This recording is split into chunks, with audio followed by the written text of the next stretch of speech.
LaVonte Dority.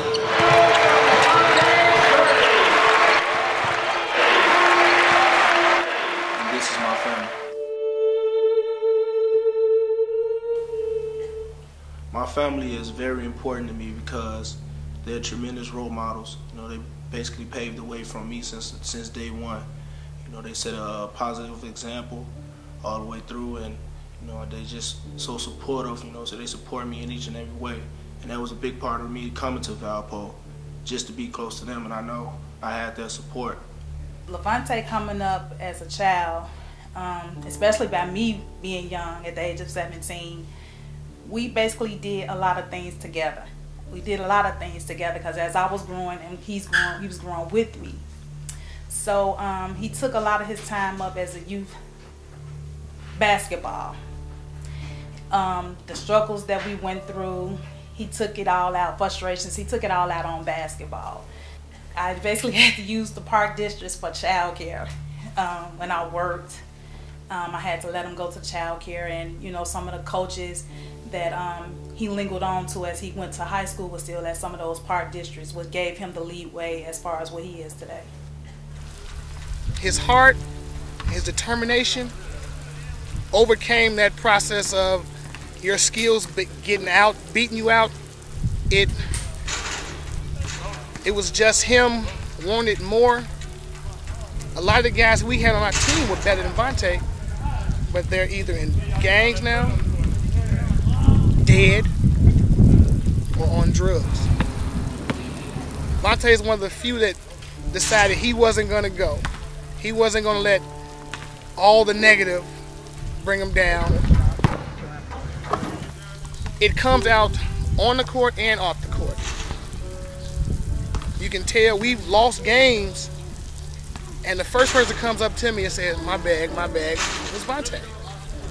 He tells me it's his fault because he had the ball, 80% of the time in the game. He gives the ball to folks 95% of the time in the game. He tells them, if we lose, it's my fault. If we win, it's our fault we won. He accepts all blame and doesn't want any of the accolades. It's like I have a fifth son. I grew up a few doors down at 1034 North Keystone, and I had Vontae when I was 15 years of age. And, you know, having them so young, being in the neighborhood is kind of common, which is an unfortunate situation. But, you know, I had a good family upbringing, and I tried to instill in him what was taught to me, and that, you know, to just stay focused on your goals and do the right things, and things will work out for you. This neighborhood was pretty rough growing up. You know, we had different races, so it was kind of, gangs were divided by gangs and also race. Quite obviously, sports was a outlet for any kid.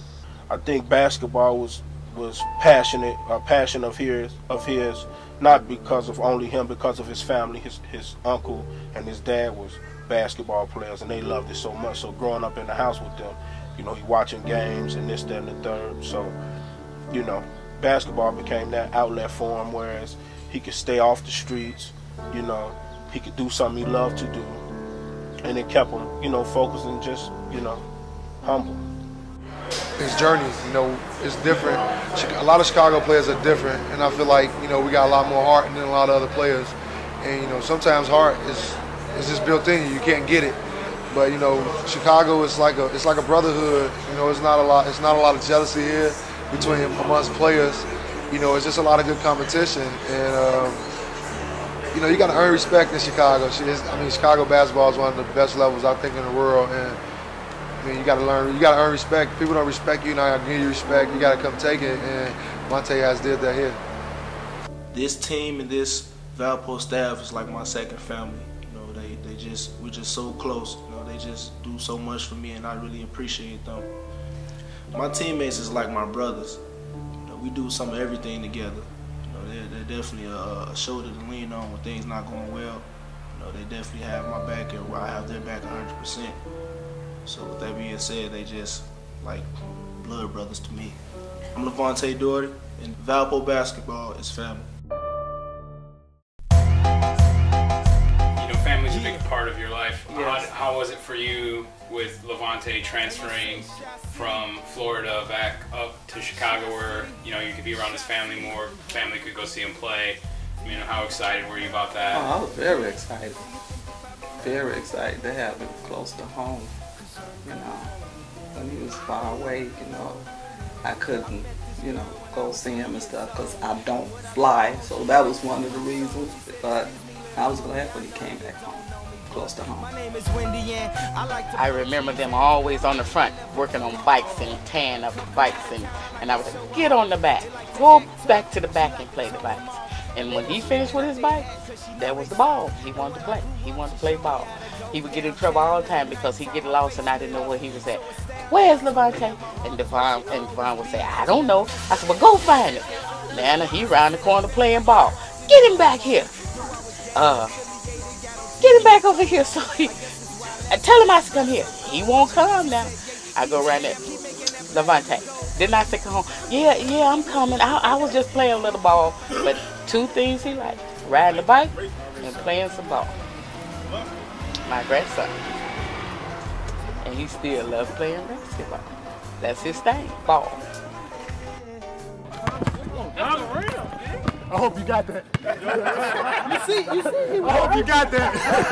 Valpo, I should be playing for Valpo.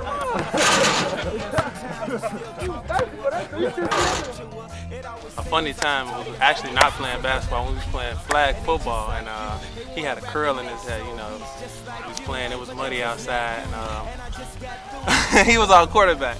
So he was playing flag football, and he ran, and he fell. And the first thing he checked on was his curls. He didn't even check his body or nothing. He just got up doing that. So it was real funny. That was one of the funniest moments we had. Now I'm coming home again. Baby, do you remember when fireworks at Lake Michigan? Now I'm coming home again. Maybe we could start again.